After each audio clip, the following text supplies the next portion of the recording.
Recording in progress. नमस्कार.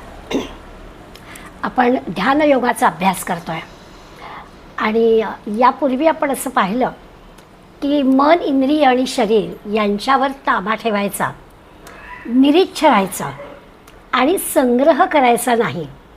म्हणजे मग काय होतं, तो जो योगी आहे, ह्या तीन गोष्टी ज्याला जमत आहेत तो जो योगी आहे त्याला एकांतात बसून ध्यान, धारणा, समाधी याचा अभ्यास करता येईल.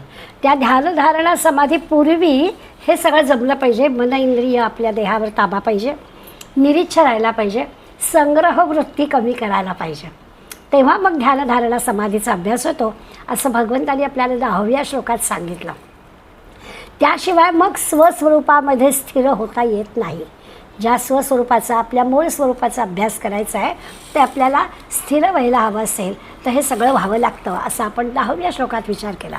आणि मग त्यासाठी 11व्या श्लोकामध्ये आपण केवळ ध्यानाला बसावं कसं, त्याचं आसन कसं असावं, याचा सगळा बाह्य ज्याला म्हणतो त्या सगळ्या गोष्टींचा विचार केला. आज आपल्याला या ध्यानामध्ये आपलं मन एकाग्र कसं करता येईल यासंबंधी भगवंत आपल्याला सांगणार आहे. आज आपण त्याचा विचार करणार आहोत. 12व्या श्लोकाला सुरुवात करूया. तत्रैकाग्रम मनः कृत्वा यतचित्तेंद्रिय क्रियाः उपविश्यासने युञ्जात योगमात्मविशुद्धये. तत्र आसने उपविश्य, त्या आसनावर बसून, आधीच्या श्लोकामध्ये जे आपल्याला सांगितलेलं आहे त्या आसनावर बसून आपल्याला विचार करायचा आहे. कसा त्या आसनावर बसून म्हणजे काय, तर आपल्या लक्षात येईल की श्लोकामध्ये वर्णन जरी दर्भ असावा, मृगाजीन असावं, मग त्याच्यावर धोतवस्त्र असावं असं दिलं असलं तरीसुद्धा आता आपण गीतेचा अभ्यास आपल्यासाठी करतो आहोत. त्यामुळे आपण या सगळ्या बाह्य उपचारांकडे तितक्याच दृष्टीने बघूया. आज काही आपल्याला ते शक्य नाही आहे मृगाजीन आणणं किंवा असं विशिष्ट दर्भासन आपल्याला उपलब्ध होणं, असं काही शक्य नाही आहे. त्यामुळे तत्र आसने उपविश्य असं जरी आपल्याला सांगितलं असलं तरी आपण बाकीच्या गोष्टीचा विचार करू की ते फार उंच असणार नाही, फार खोल असणार नाही, चांगलं शुद्ध स्वच्छ असेल, धूतवस्त्र असेल, त्याच्याखाली जरा आपल्या शरीराला त्रास होणार नाही अशा प्रकारचं काहीतरी बसायला चांगलं, थोडं मऊ असेल वरती, अशा पद्धतीची आपल्याला जी सुख आसन ज्याला म्हणता येईल अशी सगळी व्यवस्था आपण करू. पुढे जे आहे यतचित्तेंद्रिय क्रिया, इंद्रिय आणि आपलं चित्त, या चित्ताला वश करून मनाकडे जायचं आहे ना. त्यामुळे हे आसन कसं असावं हे सोपी गोष्ट आहे. मनहा एकाग्रम कृत्वा, मनाला एकाग्र करायचं, आत्मविशुद्धये, अंतःकरण शुद्ध करायचं आणि योगम युञ्जात, मग योगाचा अभ्यास करायचा. हा जो श्लोक आहे याच्यामध्ये एवढ्या 5 पायऱ्यांचा विचार करायचा आहे. पहिला आपल्याला कळेल तत्र आसने उपविश्य, त्या प्रकारच्या आसनावर बसून किंवा आपल्याला जे आत्ता मी म्हटलं तसं की योग्य वाटतं आहे त्या आसनावर बसून आपल्याला करायचं आहे. काय काय करायचं तर यतचित्तेंद्रिय क्रिया, हा पहिली क्रिया करायची की इंद्रियाला आणि चित्ताला वश करून घ्यायचं. मनहा एकाग्रम कृत्वा, मनाला एकाग्र करायचं, आत्मविशुद्ध हे अंतःकरण शुद्ध करायचं आणि योगम युञ्जात, योगाचा अभ्यास करायचा. अशा आपल्याला गोष्टींचा विचार या श्लोकामध्ये करायचा आहे. आता जर का आपल्याला एक 5 मिनटं 10 मिनटं स्वस्थ देहानं बसता आलं आणि बसायला सांगितलं आहे बरं का, आसनावर बसायला सांगितलं आहे.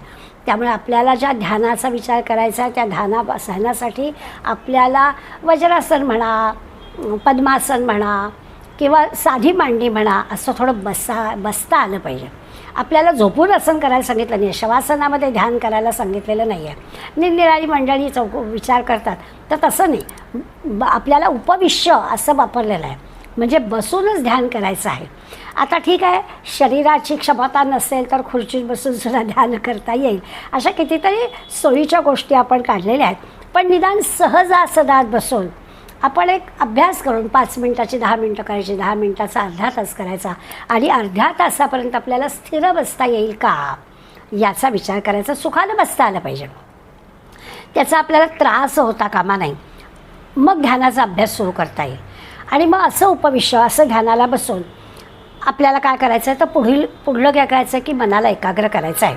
मनाची एकाग्रता साधत नाही, आपल्या सगळ्यांचा तो अनुभव आहे.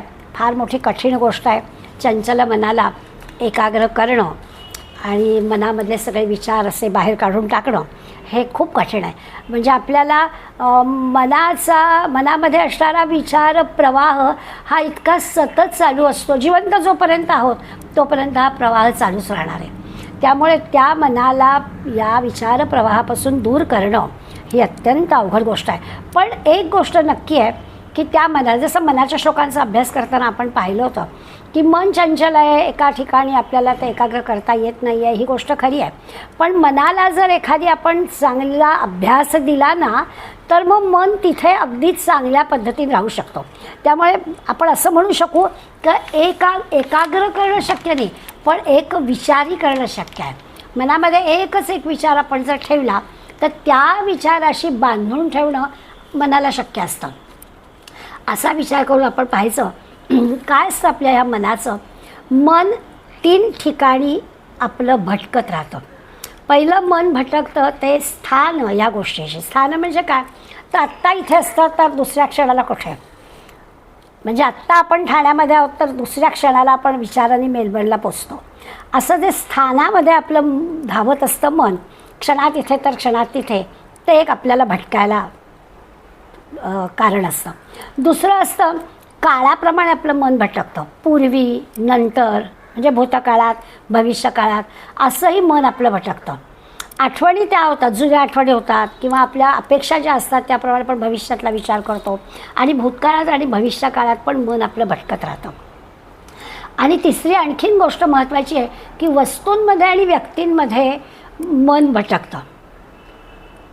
म्हणजे कसं, तर एखादी गोष्ट आपण पाहतो, समजा आपण दूरदर्शनवरती महाभारतासारखी सिरियल पाहतो आहे आणि त्याच्यात एक छान मस्त गोड आपला छोटंसं पोरगं पाहिलं बाळकृष्ण, आणि त्याबरोबर आपल्याला आपल्या नातवंडाची आठवण झाली. असं मन आपलं या व्यक्तीकडून त्या व्यक्तीकडे भरकटत राहतं. त्यामुळे स्थान, वेळ आणि व्यक्ती या तिन्ही गोष्टी आपलं एकाग्र मन व्हायला आपल्याला अडचणीत आणतात आणि मन आपलं ह्या सगळ्याभोवती असं भटकतं. आता या मनाला एकाग्र करायचं आहे. म्हणजे आपल्याला पाहिजे त्या ठिकाणी पाहिजे तितका वेळ त्या मनाला गुंतवून ठेवायचा आहे. हा अभ्यास आपल्याला करायला सांगतात. आणि बरं अशक्य नाही आहे बरं का. आपण जर विचार केला, समजा एखादा डॉक्टर आहे, त्या डॉक्टरला एका पाठोपाठ एक वेगवेगळे पेशंट तो तपासत असतो. पण पहिल्या पेशंटला तपासायचं आहे त्याचा परिणाम तो दुसऱ्या पेशंटला तपासताना होऊ देत नाही की नाही. प्रत्येकाचं वेगळं काहीतरी असतं. त्यामुळे तो त्या समोर जो पेशंट आहे त्याला तपासताना पूर्णपणानं त्या पेशंटशी एकाग्र झालेला असतो. तो काय सांगतो आहे ते तो ऐकत असतो. त्यामुळे ते जे एकाग्रपण आहे त्या एखाद्या विषयाशी आपल्याला एकाग्र होता येतं. कितीतरी आपल्या समोर आपण तसे करतोही. म्हणजे एखादा चित्रकार आहे, किती तो सुंदर पद्धतीनं चित्र काढताना त्या चित्राशी इतका जुळलेला असतो, इतका एकाग्र झालेला असतो की त्याला दुसरं आजूबाजूचं भान नसतं. आपण मोठमोठ्या प्रदर्शनातल्या रांगोळ्या बघतो, रांगोळी काढणारी ती व्यक्ती इतकी एकाग्र झालेली असते की तिच्या त्या चिमटीतून जरा देखील इकडलं तिकडे रांगोळी पडत नाही, कारण ती त्या कामाशी अगदी तद्रूप झाली असते, एकरूप झालेली असते. अशा गोष्टी आपण पाहतो. किंवा पक्षी निरीक्षक जे असतात त्या पक्ष्यांचे फोटो काढणं ही खूप मोठी अवघड गोष्ट असते. पण ती मंडळी तास कॅमेरा लावून बसलेली असतात. त्यांना जे जसं हवं असतं तसा तो फोटो टिपण्यासाठी त्यांची जी काही चित्ताची एकाग्रता आहे, मनाची एकाग्रता आहे, ती पाहण्यासारखी असते. त्यामुळे आपल्याला एखाद्या विषयाशी एकाग्र होता येतं. कितीही जरी आपण मनाला चंचल म्हणून म्हणत असलो तरीसुद्धा असं एखाद्या कामाशी, एखाद्या गोष्टीशी अगदी आपण मनापासून तन्मयतेनं ती गोष्ट करत असतो. त्यामुळे एकाग्र होतो. एखाद्या स्थानाशी सुद्धा आपल्याला मनाला बांधून ठेवता येतं. म्हणजे ह्याला थोडंसं संयम करणं म्हणतात. एखाद्या स्थानाशी आपल्याला बांधून ठेवणं म्हणजे संयम करणं, म्हणजेच त्याला आपण धारणा म्हणूया. किंवा काळाच्या दृष्टीने जर विचार केला आपण, स्थळ, काळ आणि व्यक्ती ह्या 3 अडचणीत येणाऱ्या गोष्टी आहेत असं म्हटलं तर स्थळाच्या दृष्टीने विचार केला आणि आपण एखाद्या स्थळाशी एकरूप झालो, एखाद्या तीर्थस्थानी गेलो, तिथे आपण राहिलो आणि त्या स्थानाशी आपण एकाच झालो तर आपण त्याला म्हणूया की धारणा जमली. समजा आपण एखाद्या काळाच्या दृष्टीने विचार केला की आपण ठरवलं की आता 13 माळा व्हायला 35 मिनटं लागतात.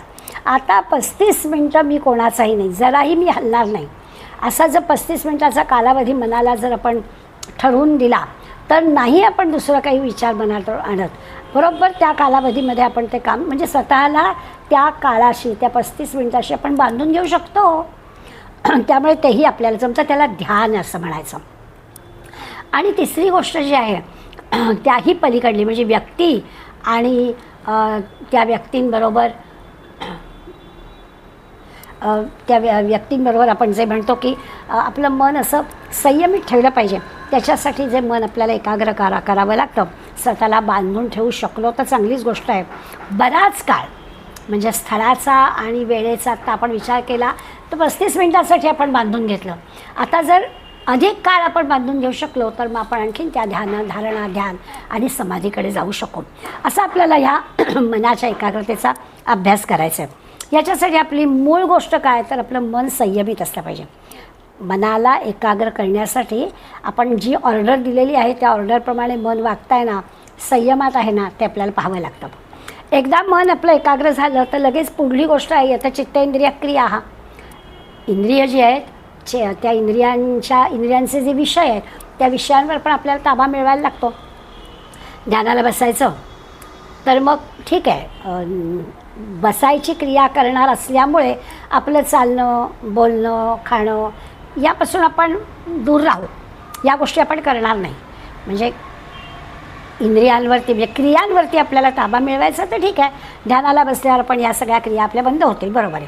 आपल्याला विचार करायचा आहे ज्ञानेंद्रियांचा. मग ज्ञानेंद्रियाचा विचार करायचा, डोळे बंद करायचं ठरवलं तर तेही जरा ठीक आहे.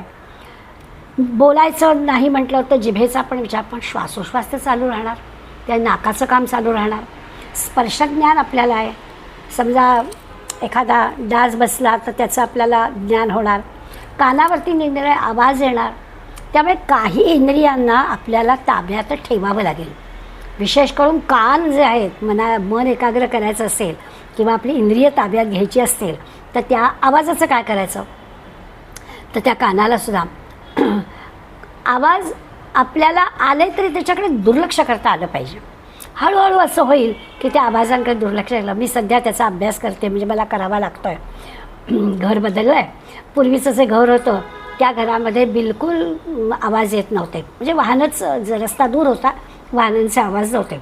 आज मात्र असं होतं की अगदी पहाटेची वेळ जरी असली तरीसुद्धा रस्ता एवढा वाहत आहे की इतकी ॲम्ब्युलन्स ओरडत जाते की आपल्याला या ध्यानयोगाचा अभ्यास आठवतो की अरे ठीक आहे, ती गाडी दूर होती, आली, आपल्या रस्त्यावरून गेली, लांब गेली, हे सगळं आपल्या कानांना कळलं.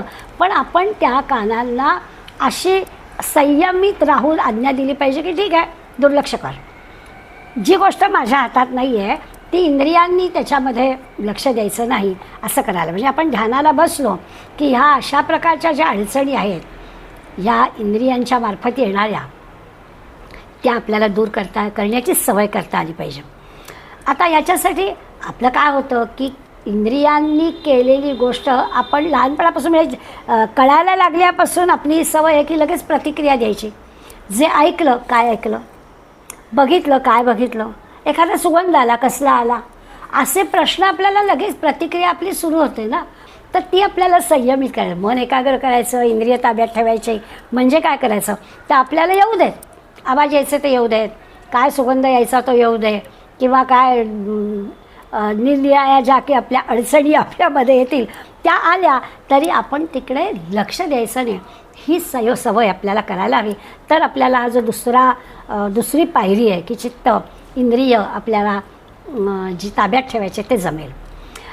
चित्त आणि चैतन्य या दोन्ही गोष्टी आपल्याला माहिती आहेत. वृत्तीविरहित आपल्या ज्या वृत्ती निर्माण होत असतात त्या वृत्ती थांबणं किंवा आपल्या या चैतन्याला ओळखणं, आपण जिवंत असल्याची जी खूण आहे, आपल्या आतमध्ये जी काही शक्ती आहे, जी शक्ती आपली या इंद्रियांमार्फत काम करत आहे, मी बोलते आहे, तुम्ही ऐकता आहात, हे सगळं ज्यामुळे घडतं आहे ती जी आहे ते चैतन्य आहे. तर या चैतन्याचा जे काही त्या वृत्तींचा जो प्रादुर्भाव होतो ते जिथे कुठे होतं ते चित्त. तर या चित्त आणि चैतन्याचा म्हणजे वृत्तीचा विचार, हा विचार आपल्याला केला पाहिजे. म्हणजे आपोआपच ते ह्याच्यामध्ये कसे येतात, त्या चैतन्यामध्ये कसं येतं, म्हणजे इंद्रिय जे काही आपल्याजवळ देतात ते सगळं आपल्याला दूर लोटता आलं पाहिजे. वस्तू पाहिली, ठीक आहे, दिसली, काय आहे, आवाज ऐकला, काय आहे, हे काही आपल्या मनात येता कामा नये. अशा पद्धतीने जर आपल्याला इंद्रिय ताब्यात ठेवता आली तर आपला हा ध्यानाचा अभ्यास होणार. म्हणजे काय, प्रतिक्रिया थांबवायच्या.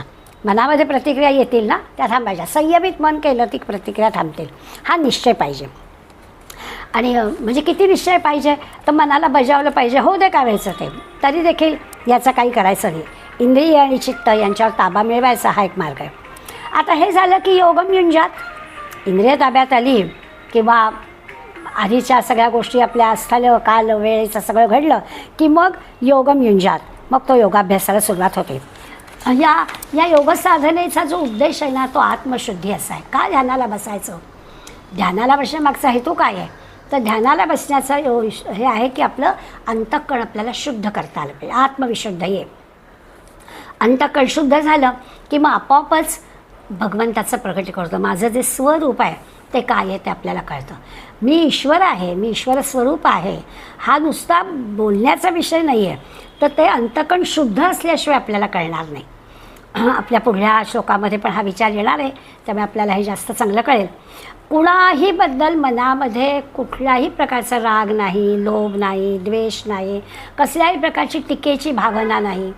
असं जेव्हा होईल, म्हणजे कसं आहे की आवड निवड संपली पाहिजे, आपलं तुपलं संपलं पाहिजे, मान अपमान संपला पाहिजे. आपण आधी पाहिलं आहे की या मान अपमान, सुख दुःख, उष्ण थंड याच्याबद्दलची जी काही एकरूपता आहे ती साधल्याशिवाय पुढे ध्यानाचा अभ्यास होतच नाही आहे. त्यामुळे ही जी गोष्ट आहे की आपल्या इच्छा, संकल्प, मान अपमान, आवडी निवडी याच्या सगळ्याच्या पलीकडे आपण गेलो असलो तर अंतःकरण शुद्ध होणार.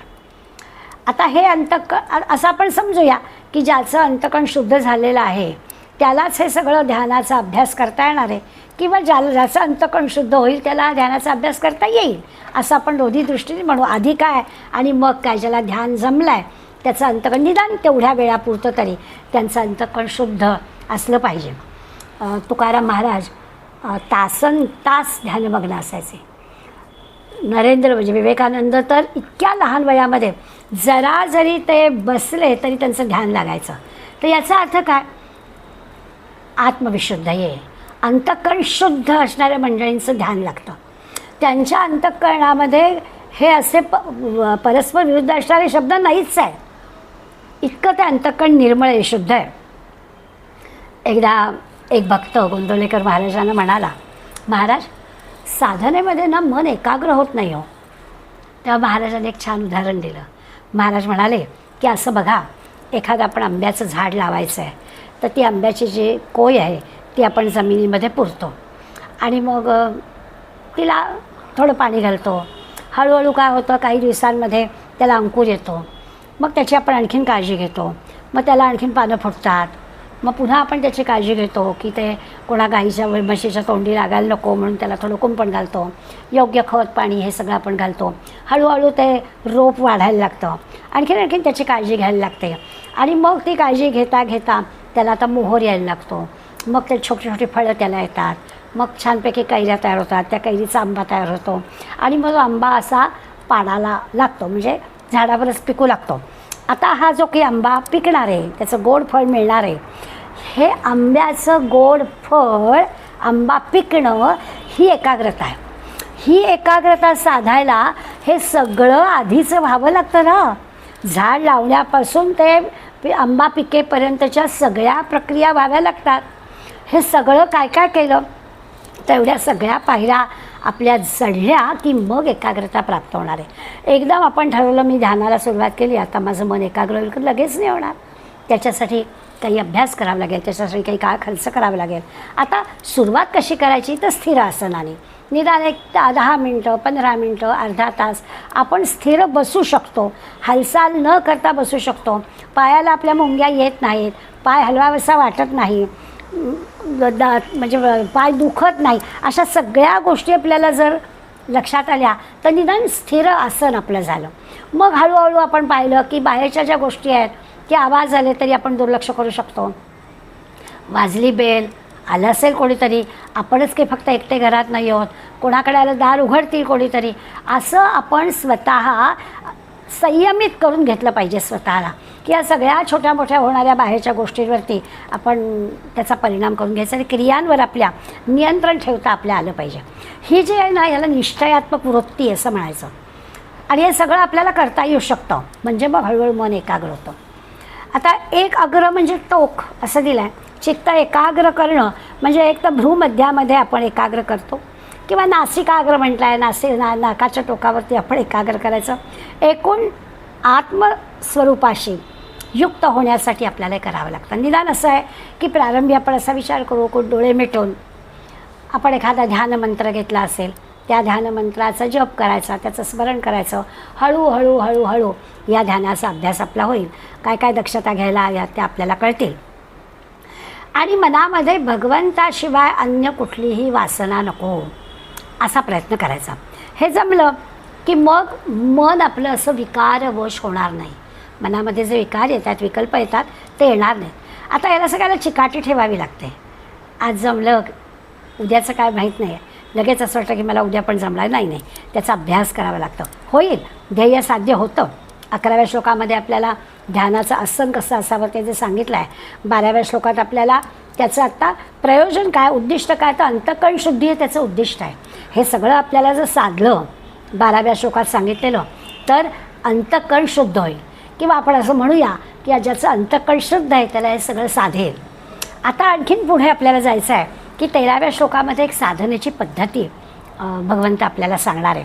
समम काय शिरोग्रीवम धारयन चलम स्थिरम संप्रेक्ष नासिकाग्रम स्वम दिशष्टानवलोकयन. ते म्हणतात की काया म्हणजे शरीर, शिर मस्तक आणि मान. खरं म्हणजे ना, या श्लोकांच्या ज्ञानेश्वरीच्या ज्या ओव्या आहेत ना, त्या इतक्या बारकाईने अभ्यास करायला हव्यात की हे सगळं जे की ध्यान धारणा समाधी हा जो विषय आहे ना, तो माऊलीने फारच सविस्तरपणानं आपल्याला सांगितला आहे. म्हणजे जवळजवळ एकेका श्लोकाला आपण म्हणू की 60-70 ओव्या माऊलीने खर्च केली. सगळं जे काही ध्यानाची जी काही बारीक बारीक तपशीलवार माहिती आहे ती दिली आहे. आपण काही ज्ञानेश्वरीचा अभ्यास करत नाही आहोत, त्यामुळे त्या ओव्यांमध्ये मी शिरत नाही. आपल्याला असं दिसेल की आपला देह, मस्तक आणि मान या सगळ्या समग्रम अचलम म्हटलं आहे की या कसं असायला पाहिजेत की हा समान अचल म्हणजे स्थिर करून ताठ बसायचं आहे. अजूनही आपल्याला अंतर्मन किंवा आपलं अंतःकरण शुद्ध करण्यासाठी ज्या गोष्टी करायच्या आहेत त्या गोष्टींसाठी या सगळ्या इंद्रियांना ताब्यात ठेवायचंच आहे आणि त्यामुळे त्यांना स्थिर करायचं आहे. हे सगळं एका रेषेत आलं पाहिजे. स्वम नासिकाग्रम, नासिकाच्या अग्रभागी आपल्याला चित्त स्थिर करायचं आहे आणि संप्रेक्ष दृष्टी तिथे ठेवायची. मग भ्रूमध्यामध्ये ठेवा किंवा नासिकाग्रमध्ये ठेवा असं.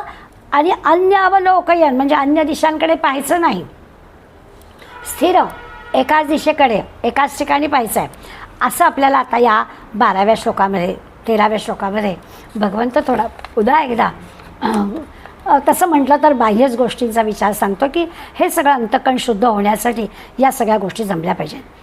आता म्हणजे काय तर स्थान योग्य असलं पाहिजे, योग्य आसन असलं पाहिजे, बसण्याची स्थिती आपली योग्य असली पाहिजे, पाठीचा कणा आपला ताठ असला पाहिजे, मान किंवा डोकं हे सुद्धा सरळ रेषेत, पाठीच्या कण्याच्या सरळ रेषेत असलं पाहिजे.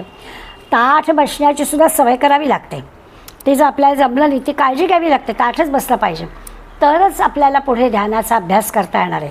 पुन्हा हे ताठ बसणं दीर्घकाळ आपल्याला जमलं पाहिजे. नाहीतर मुलं अभ्यास करताना आपण पाहतो ना, हळूहळू एक पाय लांब, मग दुसरा पाय लांब, मग आडवंच असं नाही होता कामा. ध्यानाला बसताना तिची त्या हे आहे जो काही आपण कालावधी आहे अर्धा तासाचा ते ताठच आपल्याला बसता आलं पाहिजे. मग असे म्हणलं तसं सहजासनात बसायला हरकत नाही. अगदीच वज्रासन, पद्मासन किंवा मांडी घालता येईलच असं नसेल तर जिथे सुखावह असं वाटेल अशा प्रकारच्या आसनामध्ये बसायला पाहिजे. पण निदान असं करावं कधी हे आणि कधी ते असं आसन बदली करू नये. ठरलेल्या पद्धतीने मांडली तर मांडली, पण रोज मांडी घालूनच आपण ध्यानाला बसावं. एरवीसुद्धा बसताना आपल्याला ताठच बसायला हवं. त्या ताठ बसण्याचाच अभ्यास झाला तर मग आपल्याला ध्यानामध्ये सुद्धा वेगळं काही त्याच्यासाठी परिश्रम घ्यावे लागणार नाही, आपोआपच आपण ताठ बसू. काय होतं, पोक काढून बसलं, वाकून बसलं की ध्यानाची जी शारीरिक मानसिक आपल्याला लाभ आहे ना, तो लाभ होणार नाही. ध्यानाचा जो आपल्याला लाभ व्हायला पाहिजे ते जर आपली बैठक ठीक नसेल तर तसं होणार नाही. हे जमलं तर पुढे मन एकाग्र होणार आहे. आता असं आहे की मन एकाग्र करायचं आणि जागृत पण ठेवायचं आहे. आणि म्हणून भगवंत आपल्याला शरीर ताठ ठेवायला सांगतो आहे. शरीर, पाठीचा कणा, मान आणि शिरं हे ताठ ठेवायला सांगत आहेत.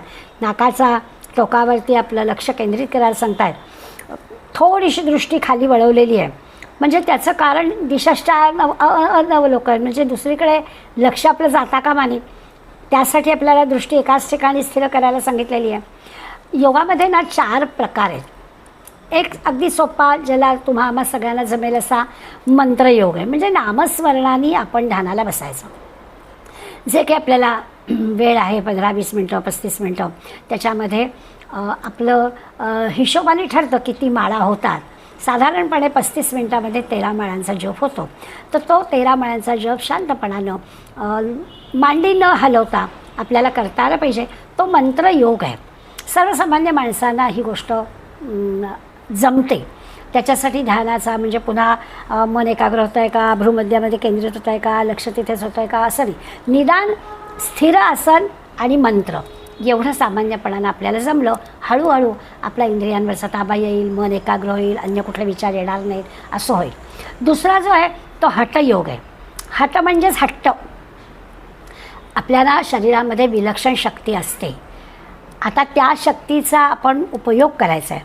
म्हणजे आपल्या जर असं ना, आपण 3 तास बसून पेपर लिहित होतो की नाही, वय लहान होतं आपलं, आपण सगळे जे जुनी 11वी मंडळी आहोत त्यांनी आपण 3 तासाचे पेपर 2 एका दिवसामध्ये लिहिलेले आहेत. त्यामुळे आपली क्षमता नाही आहे का, तर आहे. एका जागी 3 तास बसणं, अर्धा पाऊण तासाची सुट्टी, पुन्हा 3 तासाचा पेपर आपण लिहिलेला आहे. मग त्यामुळे 8-8, 10-10 तास सलग एखादं काम करणं आपल्याला काही अशक्य नाही आहे. म्हणजे आपले आदरणीय पंतप्रधान केवळ 4च तास विश्रांती घेऊन 20-20 तास काम करतात. ते खरोखरच अद्वितीयच आहे, त्याच्याबद्दल म्हणणंच नाही.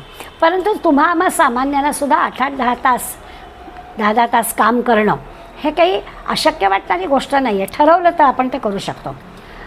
दुसरं हट्ट म्हणजे हठयोग म्हणजे काय, तर आपल्या शरीराजवळ पण अशी प्रचंड कपॅसिटी आहे. त्या जुन्या ह्याच्यामध्ये गोष्ट सांगतात, आपल्याकडे एक सर्कस होती, त्याच्यामध्ये राममूर्ती नावाचा माणूस होता. त्याच्याला अंगावरती अशी फळी ठेवली जायची आणि त्या फळीवरून गाडी नेली जायची, काही व्हायचं नाही. किंवा कर्णाची गोष्ट आपल्याला माहिती आहे की परशुराम जेव्हा कर्णाच्या मांडीवर डोकं ठेवून विश्रांती घेत होते, भुंगा कर्णाच्या मांडीला चावलाय आणि वेदना होत आहेत, पोखरून काढतोय तो भुंगा, जणू काही एखाद्या लाकडाला पोखडावं तसं कर्णाची मांडी पोखरून काढतोय. परंतु कर्णाने आपल्याला वेदना होत आहे जराही दाखव, इतकी त्यांनी सहनशीलता दाखवली. तर हे काय आहे की माणसाजवळ ती सहनशीलता आहे. म्हणजे कर्णाचं, राममूर्तीचं, मोदींचं उदाहरण जरी आपण घेतलं असलं तरी त्यांच्या इतकं नाही, तरी देखील आपली शारीरिक आणि मानसिक क्षमता म्हटलं तर माणसाजवळ खूप आहे. ते आपल्याला लक्षात घेऊन आपण तसं आपली क्षमता आपल्याजवळ आहे त्याचा उपयोग केला पाहिजे. नेहमीच गुरुजींचं आपण उदाहरण घेतो. मला आता कदाचित जवळचं असल्यामुळे असेल, पण गुरुजींचं उदाहरण आहेच की गुरुजींनी असं सांगितलं की भूल द्यायची आवश्यकता नाही, तुम्हाला किती वेळ लागणार आहे ते तुम्ही असंच गळू माझं कापून काढा. तेव्हा आपल्या शरीरामध्ये एक अशी विलक्षण शक्ती आहे, त्याला हठयोग म्हणायचं. मंत्रयोग त्या तुलनेमध्ये सोपा आहे. हठयोग पण अशक्य नाही आहे. हट्टानं आपल्याला हवी असणारी शक्ती उपयोगात आणायची आणि तो आपल्याला हवा असणारा बदल आपण करून घ्यायचा. आपल्या शरीरामध्ये थायरॉईड नावाच्या ज्या ग्रंथी आहेत त्या ग्रंथीचा मनावर परिणाम होतो. म्हणजे असं सांगतात की एका माणसाची स्मृती गेलेली होती, म्हणजे कमी कमी होत गेलेली होती. त्याला जर रोज नियमितपणानं सर्वांगासन करायला सांगितलं तर त्या सर्वांगासनं त्याची स्मृती तर सुधारलीच नव्हे, त्याची स्मृती तीव्र झाली असं आपल्याला सांगतात. त्यामुळे या गोष्टींचा उपयोग नक्कीच होतो. आपल्या सगळं जग जे ज्या शक्तीवर चालतं आहे ती शक्ती जी ती जी एनर्जी आहे, ती जी ऊर्जा आहे, त्या ऊर्जेवर तर सगळं आहे. आपण समजा वीज ही प्रधान ऊर्जा मानली तर या शक्तीची आपल्याला 3 रूपं माहिती आहेत. वीजेने आपल्याला प्रकाश मिळतो आहे, उष्णता मिळते आणि गती मिळते. तिन्ही गोष्टी आपल्याला या विजेवरती मिळतात. माऊलींनी, मगाशी मी ज्ञानेश्वरीचा उल्लेख केला, माऊलींनी याच शक्तीचा उपयोग करून कुंडलिनी शक्ती संबंध या श्लोकांच्या माध्यमातून आपल्यासमोर मांडलेली आहे. समजणं किंवा असं सांगणं सोपं नाही आहे. ते मुळात अभ्यास करून वाचून पुन्हा पुन्हा वाचून आपल्याला ते कळेल. पुन्हा असं आहे की आपण ज्ञानेश्वरीचा अभ्यास करत नाही आहोत, त्यामुळे त्या ओव्यांमध्ये मी आज शिरणार नाही आहे. पण माऊलींनी सांगितलेलं राहवत नाही म्हणून थोडंसं सांगते की माऊलींनी कुंडलिनी शक्तीचा हा जो विचार केला आहे, वर्णन केला आहे, त्याच्यामुळे त्यांनी 3.5 वेटोळी असं त्या कुंडलिनीचं वर्णन केलं आहे. कुंडलिनी म्हणजे जणू की सापासारखी लांब आहे आणि तिची 3.5 वेटोळी आहेत. हे जे सगळं विश्व आहे हे ओंकारातून निर्माण झालं आहे. अ उ म आणि त्यावरचा अर्धचंद्र म्हणजे ओंकार. त्या अ म्हणजे काय तर मॅटर, जडद्रव्य. उ म्हणजे काय तर लाईफ, जीवन. आणि म म्हणजे काय तर माइंड, मन. आणि वरती तो अर्धचंद्र जो आहे तो आत्मा. आता आपल्या लक्षात येईल की जडद्रव्य म्हणजे जे नाहीसं होणार आहे ते सगळं, लाईफ, जीवन, मन आणि आत्मा. हे जे सगळं 3.5 वेटोळ्यांची शक्ती आहे ही संबंध विश्वामध्ये भरलेली आहे, देहामध्ये पण आपली आहे. आणि बीज रूपानं प्रत्येकाच्या ठिकाणी ती आहे. म्हणजे ईश्वर जसा सगळीकडे आहे आणि बीज रूपाने प्रत्येकात आहे तसंच आहे. ही शक्तीसुद्धा विश्वामध्ये आहे आणि बीज रूपाने आपल्यामध्ये आहे. ही जागृत करणं. निरनिराळ्या लोकांच्या उदाहरणाने आपल्याला हे कळेल. भास्कर बुवा बसले होते, एकदा गायला बसले की त्यांचं भान हरपून जायचं. किती समोर श्रोते कोण आहेत, किती आहेत याचा काही संबंध नसायचा. इतके ते गाण्यामध्ये रमून जायचे. ते म्हणायचे एकदा माझा सा लागला की माझ्या पाठीच्या कण्यामध्ये गुदगुल्या व्हायला लागतात आणि मग त्या मेंदूपर्यंत जातात आणि माझं गाणं सुरू होतं. ही जी काही आहे ही कुंडलिनी जागृत होणं. म्हणजे त्यांचं जे वर्णन आहे ते वर्णनच आपल्याला सांगेल की सा लागणं, पाठीच्या कण्यात गुदगुल्या होणं, त्या मेंदूपर्यंत जाणं आणि माझं गाणं सुरू होणं, याला कुंडलिनी शक्ती जागृत होणं म्हणतात. शरीरामध्ये म्हणजे आपण जर निस्वार्थी कामामध्ये आपल्या शरीराला गुंतवलं, अगदी प्रेमाचा, भक्तीचा सोपा, अधिक सोपा मार्ग हा आहे की आपल्याला आपण कुठल्या तरी चांगल्या कामामध्ये स्वतःला गुंतवून टाकायचं. आणि मग अशा चांगल्या कामात जर आपण आपल्याला गुंतवून टाकतो तेव्हा आपल्या सगळ्या ज्या शक्ती आहेत शरीरातल्या त्या सगळ्या शक्ती तिथे वापरल्या जातात. मी आधीच म्हटलं की निस्वार्थी कामात गुंतवायचं, त्याच्यात आपल्याला काही मिळवायचं नाही आहे. आणि अशी जेव्हा शक्ती आपण सगळीच्या सगळी एखाद्या चांगल्या कामाला लावतो त्याच्यातून आपल्याला ही कुंडलिनी शक्ती जागृत होते. म्हणजे विविध प्रकारची शक्ती आपली तिथे लावतो. जर आपण निष्प्रभपणे निस्वार्थीपणाचं काम हातात घेतलं असेल तर आपोआप सगळ्या अनेक प्रकारच्या मदती आपल्याला धावून येतात. त्या सगळ्या शक्तीच आहे आणि त्या योग्य पद्धतीने आपल्या इथे येतात. म्हणून आपण गुरुदेव रानड्यांचं उदाहरण मी यापूर्वी पण दिलं आहे की गुरुदेव रानड्यांना जेव्हा ते असे सकाळच्या वेळेला ध्यानाला बसत, तिथे नामाला बसणं अशी पद्धत आहे, ते असे नामाला बसले की ते नाम जणू काही त्यांना धरून ठेवत असे. आणि त्यामुळे मग ते म्हणायचे की मी सकाळी कोणाला भेटायला मान्यता देत नाही, कारण मग मी नामाला बसलो की माझ्या हातातच काही राहत नाही. त्या ज्या शक्ती आहेत त्या शक्ती जणू काही मला ताब्यात घेतात आणि मग माझ्या मनासारख्या सगळ्या गोष्टी मला जेव्हा मला काय हवं ते होत नाही. आणि म्हणून मग तिथे काय व्हायला नको म्हणून मी कोणाला सकाळची अपॉइंटमेंट देतच नाही असं ते सांगायचे. आपलं काय होतं, आपल्या मनासारख्या जेव्हा गोष्टी होत नाहीत तेव्हा मग आपण लक्षात घेतलं पाहिजे की आपल्या शक्ती कमी पडतात. आपल्या शक्ती कमी पडण्याचं कारण काय आहे, ते आपण जे काम करतो आहे ते त्या कामामध्ये आपल्याला काहीतरी मिळवायचं आहे. जेव्हा निस्वार्थीपणानं आपण काम करू, निस्पृहपणानं काम करू, दुसऱ्यासाठी काम करू, तेव्हा सगळ्या शक्ती आपल्याकडे धावून येतात असं ते सांगतात. आणि मग अशा वेळेला एकदा मन आपलं अंतर्मुख झालं की मग दृष्टी आपली इकडे तिकडे जात नाही, त्याच कामामध्ये व्यग्र होते. बाकी सगळ्या इच्छा वगैरे सगळ्या नष्ट होतात. मुद्दाम काहीही करावं लागत नाही. आत्तापर्यंत आपण जे सगळं पाहिलं ना ते सगळं आपल्याला प्रत्यक्ष करावं लागत होतं. आता करायचं काही नाही आहे, आपोआप सगळ्या गोष्टी घडणार आहेत. हे जमलं की मग पुढल्या गोष्टी सहज घडतात, आपोआप स्फूर्ती निर्माण होते, सगळी मनाची चंचलता वगैरे ती सगळी नाहीशी होते, मन छान स्थिर होतं आणि अगदी पुढला जो काही भगवंत आपल्याला, आता आपण मनाची एकाग्रता पाहिली, आधी आपण स्थिर आसन पाहिलं, मग मनाची एकाग्रता पाहिली, आता आपल्याला आता अंतरंगात भगवंत घेऊन जाणार आहे. ती ध्यानाची अंतरंगाची स्थिती काय आहे ती आपल्याला सांगणार आहे. ती सांगताना आपल्या लक्षात येईल.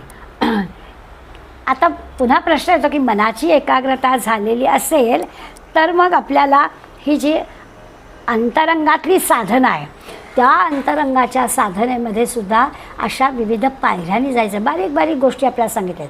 आत्ताच्या श्लोकामध्ये आपण पाहिलं की इंद्रिय ताब्यात यायला पाहिजेत. आपलं जे मन इकडे तिकडे स्थल काळ वेळ ह्याच्यामध्ये धावतं, व्यक्तींमध्ये धावतं, त्याला आपल्याला बाजूला काढता आलं पाहिजे. हे झालं आणि स्थिर असं झालं की मग आपल्याला सगळ्या शक्ती जणू काही मदतीला येतात असा आपण विचार केला. आता आपल्याला जे पाहायचं आहे, प्रशांतात्मा विगतभिर ब्रह्मचारी व्रते स्थिता मनस्संयम्य मच्चित्तो युक्त आसीत मत्परः. 14व्या श्लोकामध्ये पुन्हा आपल्याला निरनिराळ्या गोष्टी भगवंत सांगणार आहे की हे जे काही आपल्याला ध्यानाचं अंतरंग साधना, आता प्रत्यक्ष ध्यान लावायचं आहे तेव्हा काय काय करायला हवं. तर पहिलं सांगतं की प्रशांत आत्मा स्थितः. अगदी अंतःकरण कसं शांत असलं पाहिजे. शांत अंतःकरण, कुठलंही टेन्शन असता कामा नये, असं शांत अंतःकरण असेल तरच ध्यान लागणार आहे. म्हणून पहिलं प्रशांत, नुसतं शांत नाही, प्रशांत, असं प्रकर्षेण शांत असं आपल्याला अंतःकरण ठेवायला सांगितलं आहे. आणखीन काय सांगितलं, विगत भी, पूर्णपणानं निर्भयता. ध्यानाला बसताना आपण निर्भय असलं पाहिजे. 2 गोष्टी झाल्या. पुढे म्हटलं आहे मनस्संयम्य, मनाला संयमित करून. मग अशी मन एकाग्र केलंच आहे त्यावेळी पुन्हा ते दुसरीकडे जाणार नाही याची खात्री बाळगली पाहिजे, त्याच्यावर आपलं लक्ष ठेवलं पाहिजे. मच्चित्तः, भगवंताच्या ठिकाणी चित्त ठेवून. मत्परः, मतपरायण, म्हणजे परमेश्वरच सगळीकडे आहे, तोच सर्वश्रेष्ठ आहे. आणि अशा निष्ठेमध्ये आपण जर मनाला आपल्या स्थित केलं तर आपल्या ध्यानाला खऱ्या अर्थानं सुरुवात होणार आहे. एवढ्या सगळ्या गोष्टी आपल्याला जमलं पाहिजे. ईश्वर श्रेष्ठ आहे, परमेश्वर श्रेष्ठ आहे आणि त्या परमेश्वराच्या ठिकाणी आपल्याला मन लावायचं आहे. ते मन लावताना निर्भयता असली पाहिजे. मनाला संयमित तर ठेवायचंच आहे, ते झालं. आता आधीच्या श्लोकात मन एकाग्र झालं आहे त्यामुळे आता ते संयमात राहील. पण तरी देखील पुन्हा आठवण दिली आहे मनात संयम्य. जी गोष्ट महत्त्वाची आहे ती पुन्हा पुन्हा सांगावी लागते. त्यावेळी पुन्हा सांगितलं आहे की मन संयमित ठेवायचं म्हणजे एकाग्र ठेवायचं, ईश्वरावरती पूर्ण विश्वास ठेवायचा, ईश्वर श्रेष्ठ आहे असं लक्षात घ्यायचं. ही आणखीन पुढली पायरी सांगितली. आणि ते सांगताना अंतःकरण शांत आणि निर्भय ठेवायचं, तर मग आपल्याला ध्यान लागणार आहे. आपण काही 2-3 तरी गोष्टींचा विचार करूया. पहिलं तरी म्हटलं की काय करायला पाहिजे, तर अंतःकरण आपलं शांत असलं पाहिजे. अंतःकरण शांत केव्हा नसतं, विविध गोष्टींमुळे आपलं अंतःकरण शांत नसतं. अंतःकरण जर शांत असेल ना तर आपण प्रसन्न असतो. पण अशांत मन असेल तर आपल्याला काहीच करता येत नाही. मन अशांत केव्हा असतं, कामक्रोध लोभ मोह ही सगळी मंडळी असतात, यांचं जर साम्राज्य असेल तर आपलं मन गडबडतं, विक्षेप येतो मनामध्ये आणि तेव्हा आपण अशांत असतो. या सगळ्या कामक्रोधामुळे काय होतं, काही विषय आपले आवडते असतात, काही नावडते असतात, काही माणसं आवडते असतात, काही माणसं नावडते असतात. हे जे आवड निवड पण आहे ना त्यामुळे आपला विक्षेप येतो. हा माझा हा परका, त्यामुळे विक्षेप येतो. मग जे प्रिय असतं ते घडावं म्हणून आपले प्रयत्न असतात, जे अप्रिय असतं ते घडून नाही आहे म्हणून पण आपले प्रयत्न असतात. आणि मग त्यामुळे आपण अशांत होतो. मग अशांतस्य कुतः सुखम, गीतानी प्रश्न विचारलाच आहे गीतेने की अशांत माणूस असेल त्याला सुख कसं मिळणार. तर ती अशांती आपली कशी जाईल याचा प्रयत्न करायचा आहे. उलट असं असतं की विषयांची आसक्ती संपली, हळूहळू हळू विषय सगळे कमी करून टाकले की मला काही नको आहे, आपोआप रागद्वेष कमी होईल. विषयांपासून आपण दूर आलो, विषयांची आसक्ती नसली की रागद्वेष संपला आहे, हे आवडतं आहे ते नावडतं आहे, हे हवं आहे ते नवं आहे, होणारच नाही. प्रशांत आत्मा व्हायचं आहे ना, शांत आपलं अंतःकरण झालं पाहिजे ना.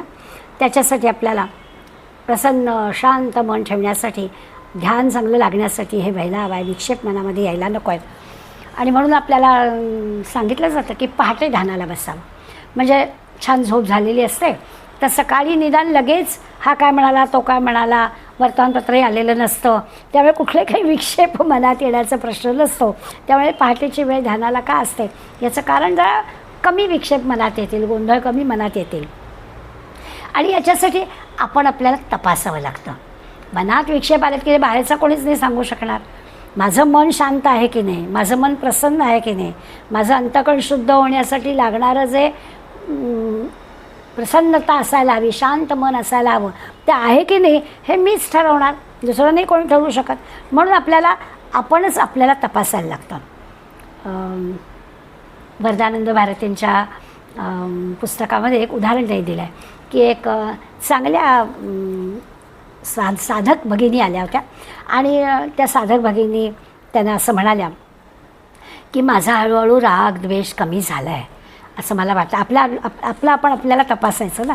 त्यामुळे त्या म्हणाल्या की मला असं वाटतं की माझा हळूहळू राग द्वेष कमी झाला आहे, मला राग कमी येतो. काही घडलं, बरोबरची जी व्यक्ती असते ती रागावलेली असते, पण मी नाही रागवत असं त्या साधक म्हणाल्या. त्यावर वरदानंदांनी त्यांना एक प्रश्न विचारला की अशी कल्पना करा की संध्याकाळची वेळ आहे, तुम्ही घरामध्ये एकट्या आहात आणि काहीतरी काळोख झालेला कळला नाही, लाईट लावला नाही, आपला मुलगा ऑफिसमधून आला, त्यांनी त्याच्या जवळच्या लॅचकीनी दार उघडलं, तो घरात आला, शूज जागेवर ठेवली, बॅग जागेवर ठेवले, पाय धुवून आला आणि त्यांनी आपण हॉलमध्ये बसलो आहोत याची दखलच घेतली नाही, तर तुमच्या मनामध्ये काही विक्षेप येणार की नाही? आता आपल्याला तपासायचं आहे. कमाल आहे, असं कसं दिसली ना, म्हणायला नको की आई अगं तू काळोखात का बसली आहेस, लाईट का नाही लावलास, बरं वाटत नाही आहे का तुला, काहीच नाही. अशी कोणी दखलच जर घेतली नाही तर मनामध्ये विक्षेप येतो का नाही? आपण कोणाकडे गेलो आणि सासूबाईंकडे गेलो आहे आणि सून बोललीच नाही, किंवा सुनेकडे गेलो आहे आणि सासूबाईंनी दखलच घेतली नाही, तर आपल्याला जरा वाईट वाटतं की नाही? असा आपल्याला प्रश्न विचारायचा. आणि मग जर का आपल्याला असं वाटलं की नाही तरी देखील माझ्या मनात म्हणजे एवढी थोडीशी प्रगती होईल की मनात येईल पण आपण बोलणार नाही. म्हणजे मनात येईल पण आपण असं नाही, अरे तू ऑफिसवरनं आलास आणि मी लाईटही लावलेलं नव्हता, तुला असं वाटलं नाही आईला विचारावं, असं कदाचित आपण बोलणार नाही, पण मनातच येणार नाही असं होणार की नाही? तर मग आपण आपल्याला तपासलं तर त्याचं उत्तर आपल्याला माहिती आहे, ते काही वेगळं सांगायला नको.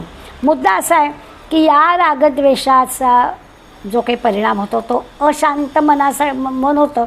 म्हणून प्रयत्न करायचा आणि विवेकाने तो रागद्वेष सौम्य होईल यासाठी प्रयत्न करा, म्हणजे शांती मिळवण्याचा प्रयत्न करायचा. प्रकर्षेण शांता म्हटलं आहे, प्रशांत मन करायचं आहे. पण निदान आपण त्या प्रवासाला तरी लागू, शांतीकडे जाण्याचा प्रयत्न तरी करू. हळूहळू प्रशांतीकडे जाण्याचा मार्ग आपल्याला मिळेल.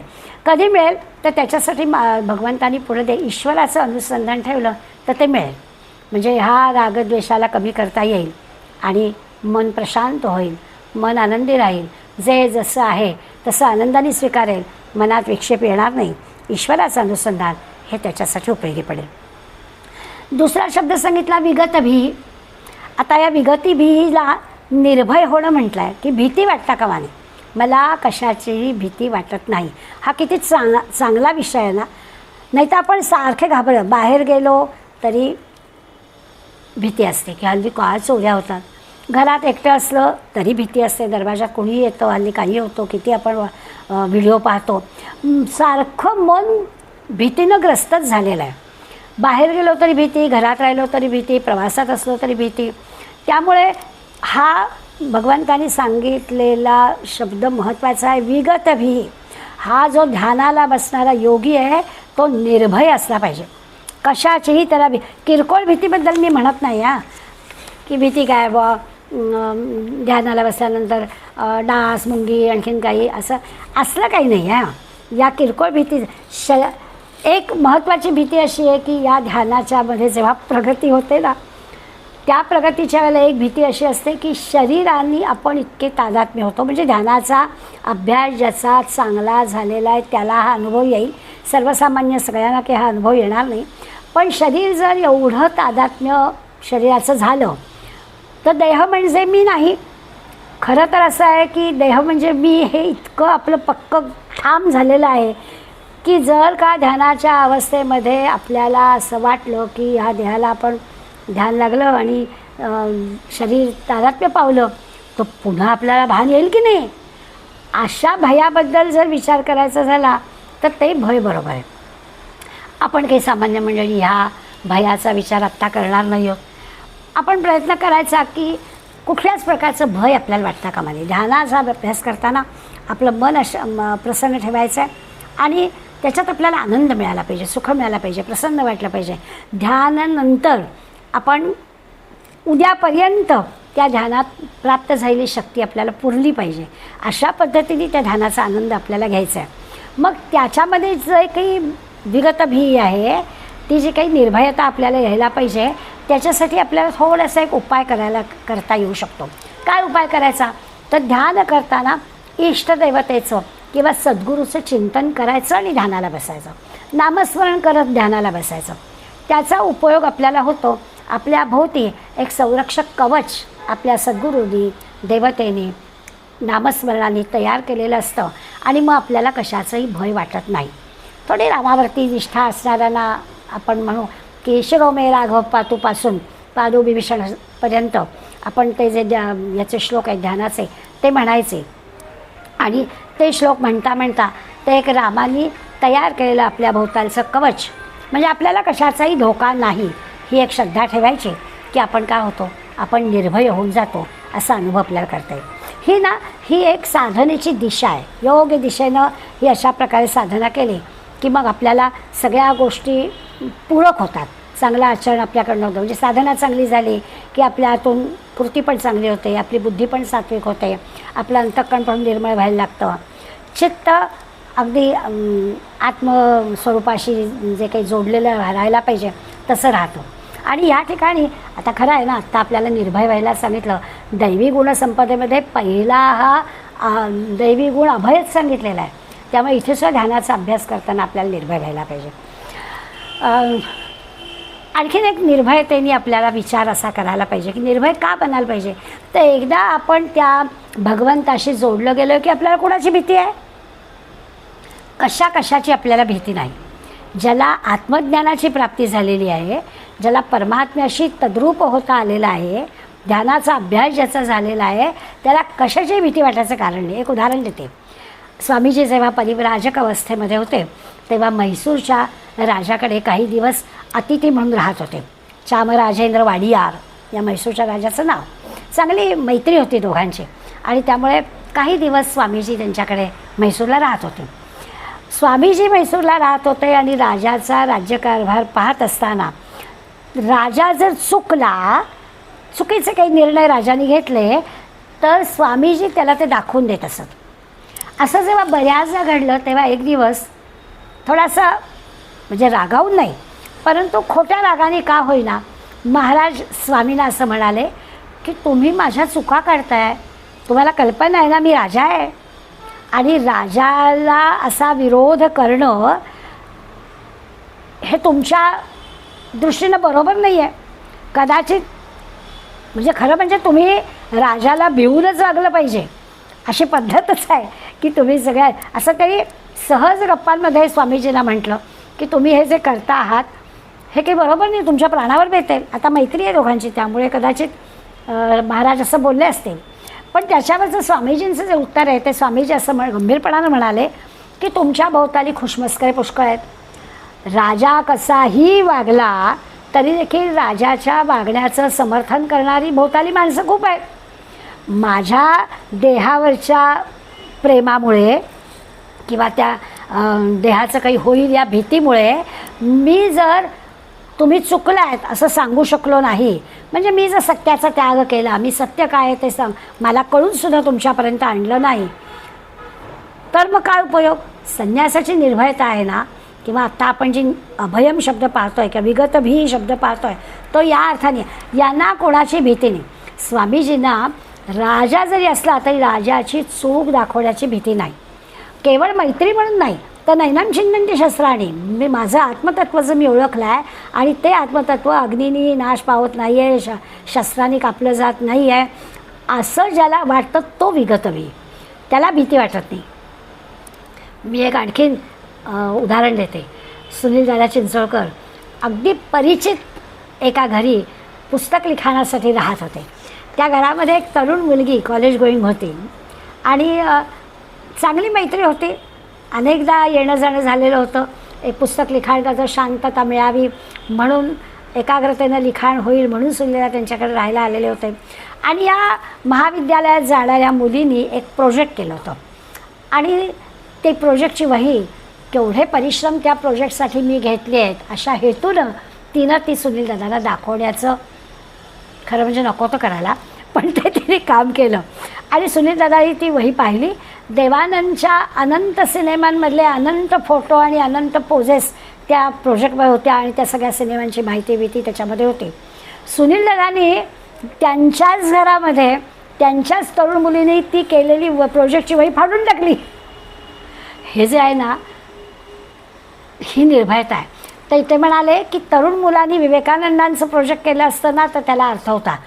हे प्रोजेक्ट केलं, एखाद्या नटाने कामं कुठल्या सिनेमात कशी केलं. आता हे जे धैर्य आहे, हे धैर्य तुम्हाला नाही आहे.